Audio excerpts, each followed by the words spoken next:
Roman salute. The Roman salute, also known as the fascist salute, is a gesture in which the right arm is fully extended, facing forward, with palm down and fingers touching. In some versions, the arm is raised upward at an angle. In others, it is held out parallel to the ground. In contemporary times, the former is commonly considered a symbol of fascism. According to an apocryphal legend, the fascist gesture was based on a customary greeting which was allegedly used in ancient Rome. However, no Roman text describes such a gesture, and the Roman works of art that display salutational gestures bear little resemblance to the modern Roman salute. 1. Originating from Jacques-Louis David's painting The Oath of the Horatii, 1784. The gesture quickly developed a historically inaccurate association with Roman Republican and imperial culture. The gesture and its identification with Roman culture were further developed in other neoclassic artworks. In the United States, a similar salute for the Pledge of Allegiance, known as the Bellamy Salute, was created by Francis Bellamy in 1892. The gesture was further elaborated upon in popular culture during the late 19th and early 20th centuries in plays and films that portrayed the salute as an ancient Roman custom. These included the 1914 Italian film Cabiria, whose intertitles were written by the nationalist poet Gabriele D'Annunzio. In 1919, D'Annunzio adopted the cinematographically depicted salute as a neo-imperial ritual when he led an occupation of Fiume. Through D'Annunzio's influence, the gesture soon became part of the rising Italian fascist movement's symbolic repertoire. In 1923, the salute was gradually adopted by the Italian fascist regime. It was then adopted as the Nazi salute and made compulsory within the Nazi Party in 1926 and gained national prominence in the German state when the Nazis took power in 1933. It was also adopted by other fascist, far-right, and ultranationalist movements. Since the end of World War II, displaying the Nazi variant of the salute has been a criminal offense in Germany, Austria, Czechia, Slovakia, and Poland. Legal restrictions on its use in Italy are more nuanced, and use there has generated controversy. 2. 3. The gesture and its variations continue to be used in neo-fascist, neo-Nazi, and phalangist contexts. Early Roman sources.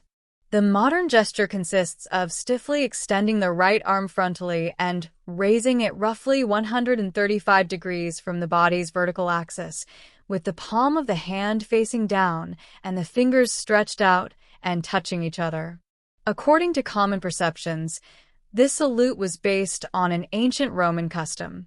However, this description is not found in Roman literature and is never mentioned by ancient Roman historians. Not a single Roman work of art displays a salute of this kind.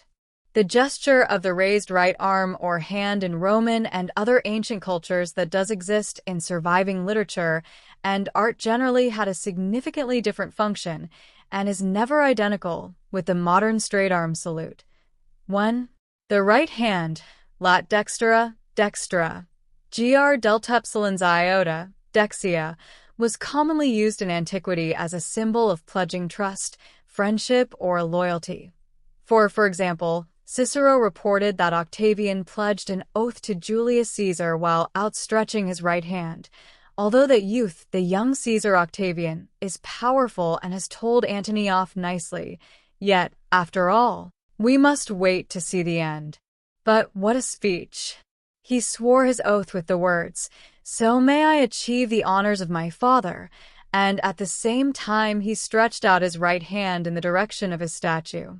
Sculptures commemorating military victories such as those on the Arch of Titus, the Arch of Constantine, or on the Column of Trajan are the best-known examples of raised arms in art from this period. 6. However, these monuments do not display a single clear image of the Roman salute. 6. The images closest in appearance to a raised arm salute are scenes in Roman sculpture and coins which show an ablucatio, acclamatio, adventus, or perfectio. 7. These are occasions when a high-ranking official, such as a general or the emperor, addresses individuals or a group, often soldiers. Unlike modern custom, in which both the leader and the people he addresses raise their arms, most of these scenes show only the senior official raising his hand. Occasionally, it is a sign of greeting or benevolence, but usually it is used as an indication of power. 8. An opposite depiction is the salutatio of a diogmites, a military police officer, who raises his right arm to greet his commander during his adventus on a relief from 2nd century Ephesus. 9. An example of a salutational gesture of imperial power can be seen in the statue of Augustus of Prima Porta, which follows certain guidelines set out by oratory scholars of his day. 10. In Rhetorica ad Herennium, the anonymous author states that the orator will control himself in the entire frame of his body and in the manly angle of his flanks, with the extension of the arm in the impassioned moments of speech, and by drawing in the arm in relaxed moods. 10. Quintilian states in his Institutio Oratoria, experts do not permit the hand to be raised above the level of the eyes or lowered beneath the breast. To such a degree is this true that it is considered a fault to direct the hand above the head or lower it to the lower part of the belly. It may be extended to the left within the limits of the shoulder, but beyond that it is not fitting. 10. Modern invention. 18th to 19th centuries France. The tennis court oath, 1791, by Jacques-Louis David. The distribution of the Eagle Standards, 1810, also by Jacques-Louis David.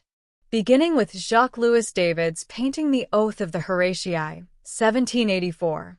An association of the gesture with Roman Republican and imperial culture emerged. 11. 12. The painting shows the 3 sons of Horatius swear on their swords, held by their father, that they will defend Rome to the death.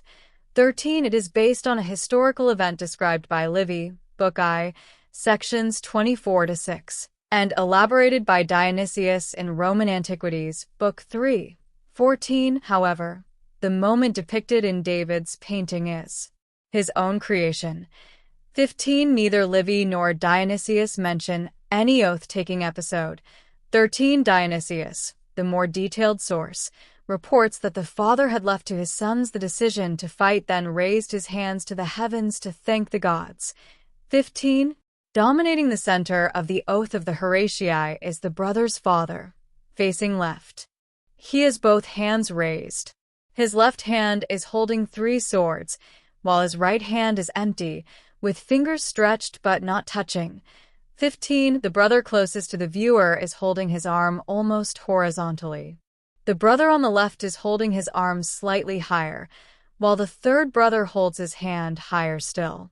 While the first brother extends his right arm, the other 2 are extending their left arms. The succession of arms raised progressively higher leads to a gesture closely approximating the style used by fascists in the 20th century in Italy, albeit with the wrong arms.